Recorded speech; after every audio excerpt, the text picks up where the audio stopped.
तो हेलो दोस्तों, तो जैसा कि हमने इसके पिछले एपिसोड में देखा कि किन्नान उस हर्ब को रिफाइन करने के लिए अपनी ब्लड ड्रॉप का यूज करता है, जिसकी वजह से तो उसके अंदर से काफी ज्यादा स्ट्रॉन्ग फ्यूचर लाइट बाहर निकलने लगी थी। तो अब आगे इस एपिसोड की स्टार्टिंग में वो हर्ब वहाँ पर जितने भी ट्रेजर्स थे उनको अपने अंदर एब्जॉर्ब कर लेती है। साथ ही साथ उस हर्ब का वहाँ पर कलर भी चेंज हो गया था, लेकिन किन्नान को तो उस हर्ब पर काफी ज्यादा गुस्सा आ रहा था। वो तो कहने लगा था, आखिर तुमने ये क्या किया? तुम्हारी वजह से मेरी 8000 से भी ज्यादा वुवांग पिल्स वेस्ट हो गई।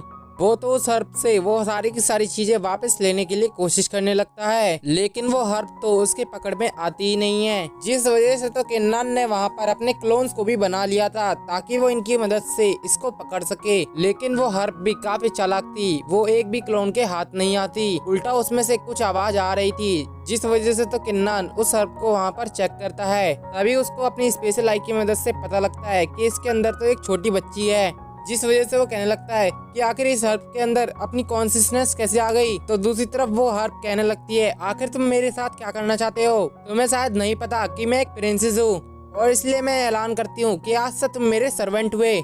तुम जल्दी से मेरे लिए कुछ खाने के लिए लेकर आओ, मुझे यहाँ पर काफी ज्यादा भूख लग रही है। जो सुनकर तो किन्नान कहता है, लगता है तुम पागल हो चुकी हो, आखिर यहाँ पर कौन है तुम्हारा सर्वेंट? तुमने मेरे जितने भी एलेक्सर्स थे वो सारे के सारे एब्जॉर्ब कर लिए, बेहतर ये होगा कि तुम मेरे वो सारे के सारे एलेक्सर्स वापस कर दो। इतना कहकर वो उसका पीछा करने लगता है। तो दूसरी तरफ किन्नान के घर के बाहर वहाँ पर काफी सारे लोग जमा हो गए थे, जिन्हें उसके घर से काफी सारी आवाजें आ रही थी, क्योंकि किन्नान उस हर्ब को पकड़ने के चक्कर में काफी सारी चीजें तोड़ रहा था। तभी वहाँ पर कुछ लोग कहने लगते हैं, आखिर ये किस तरीके की प्रैक्टिस कर रहा है जो उसके घर से इतनी सारी आवाज आ रही है। वहीं पर हम चैंग को देखते हैं, जो किन्नान को वहाँ पर देखकर काफी ज्यादा गुस्सा था। वो तो वहाँ पर अपने मन में कहता है कि किन्नान कुछ दिन और इंतजार करो, फिर मैं तुम्हें दिखाऊंगा कि आखिर किसके अंदर कितना ज्यादा पावर है। तो दूसरी तरफ हम किन्नान को देखते हैं, जो काफी ज्यादा थक चुका था।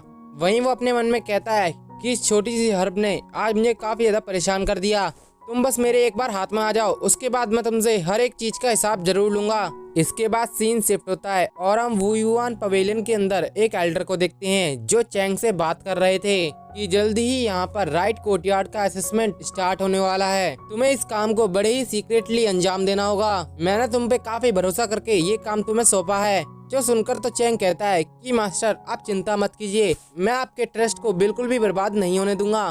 फिर इसके बाद वो मास्टर चैंग को एक पेंटिंग देते हुए उससे कहते हैं कि ओयांग जुन को इस बंदे पे काफी ज्यादा प्यार आ रहा है, तुम्हें इस लड़के की काफी अच्छी तरीके से खातिरदारी करनी होगी।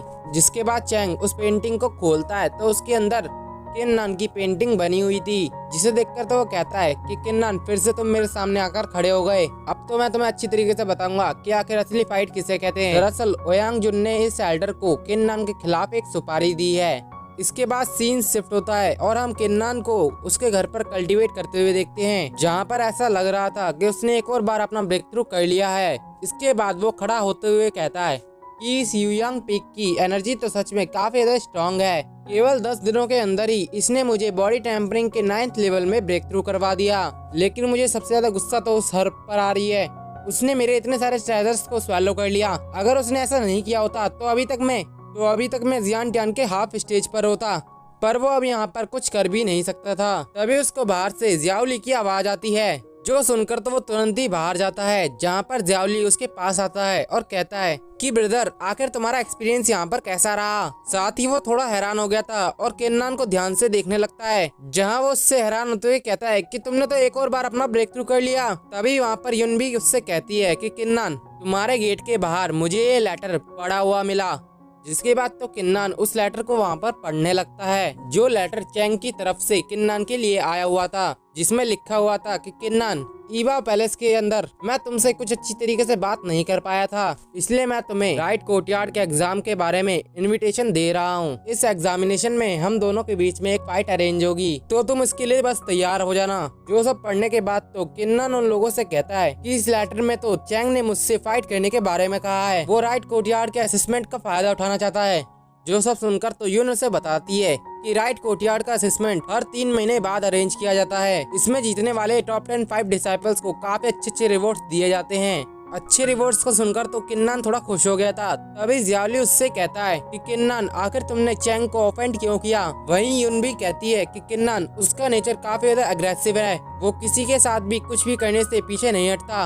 उसने पिछले साल इस असेसमेंट में काफी सारे वॉलंटियर्स को घायल भी किया था। मुझे लगता है कि तुम्हें उसके चैलेंज को एक्सेप्ट नहीं करना चाहिए। जो सुनकर तो किन्नान कहता है कि मैं उससे वैसे भी नहीं डरता, अब ये तो हमारी फाइट ही बताएगी कि हम दोनों में से ज्यादा पावरफुल कौन है। इसके बाद हम रात में किन्नान को प्रैक्टिस करते हुए देखते हैं, जहाँ पर उसके साथ वो हर्ब भी होती है, जो उससे कहती है कि किन्नान मुझे काफी ज्यादा भूख लग रही है, इसलिए चलो यहाँ से और जल्दी से मुझे 2 वाइन के जार ला कर दो। लेकिन किन्नान तो अपनी प्रैक्टिस को ही जारी रखता है। इसके बाद तो उसे सुबह भी हो गई थी, जहाँ पर वो अभी भी काफी ज्यादा इंटेंस ट्रेनिंग कर रहा था। साथ ही साथ वो हर्ब किन्नान की भी प्रैक्टिस करवा रही थी, जिस वजह से किन्नान को थोड़ी बहुत दिक्कतों का सामना तो करना पड़ रहा था। लेकिन उसकी फिजिकल बॉडी धीरे धीरे करके काफी ज्यादा स्ट्रॉन्ग बन रही थी। इसके बाद किन्नान को ऐसे ही करते करते 8 दिन बीत जाते हैं और वो कल्टीवेट भी कर रहा था, लेकिन उसकी कल्टीवेशन का कोई फायदा नहीं हो रहा था। वो अभी भी उसी रेलम में अटका हुआ था। वो कह रहा था कि अगर मैंने जल्दी अपना ब्रेक थ्रू नहीं किया तो मुझे नहीं लगता कि मैं चैंग और हुआंग को कभी भी हरा पाऊंगा। वो ये सब कुछ सोच ही रहा था कि तभी वहाँ पर वही हर्ब आ जाती है, जिसे देखकर तो उसे काफी ज्यादा गुस्सा आता है। जिसे इतना गुस्से में देखकर तो वो हर्ब कहती है, आखिर तुम मुझ पर इतना गुस्सा क्यों दिखा रहे हो? भूल गए कि मैं एक प्रिंसेस हूँ? अगर मैंने तुम्हारे कुछ एलेक्सर्स ले भी लिए तो इसमें तुम्हारा कुछ नहीं बिगड़ेगा, क्योंकि वैसे भी तुम तो मेरे सर्वेंट हो। लेकिन अगर तुम्हें कुछ प्रॉब्लम है तो मैं उसको सॉर्ट आउट भी कर सकती हूँ। जिसके बाद तो उसने वहाँ पर अपना एक फॉर्मेशन सेट कर लिया था और उसकी मदद से वो अपने अंदर से एक एंशिएंट स्पिरिचुअल लिक्विड की ड्रॉप निकालती है, जिसे उसने सीधा ही किन्नान की बॉडी के अंदर डाल दिया था। और फिर वो उससे कहती है कि जल्दी से इस लिक्विड को रिफाइन करो। वहीं उस लिक्विड की पावर काफी ज्यादा थी, जिस वजह से किन्नान कहता है कि इसकी एनर्जी तो सच में काफी ज्यादा वॉयलेंट है, मुझे जल्द से जल्द इसे रिफाइन करना होगा। इसके बाद वो उसे रिफाइन करने भी बैठ गया था, जहाँ कुछ घंटों के बाद किन्नान के रूम से काफी ज्यादा स्ट्रॉन्ग लाइट बाहर निकलती है। इससे हमें जानने को मिलता है कि उसने ज़ियांटियान रेलम में अपना ब्रेक थ्रू कर लिया है। साथ ही साथ वो कहता है कि इस एंशिएंट लिक्विड के अंदर तो काफी ज्यादा स्ट्रॉन्ग पावर थी, लगता है ये हर्ब मेरे आगे जाकर काफी ज्यादा काम आने वाली है। वहीं वो हर्ब भी काफी ज्यादा खुश हो गई थी। जिसके बाद तो ये एपिसोड यहीं खत्म हो जाता है। अगर आपको मेरी एक्सप्लेनेशन पसंद आई है तो वीडियो को लाइक करके चैनल को सब्सक्राइब करना मत भूलिएगा। मिलते हैं इसकी नेक्स्ट वीडियो में।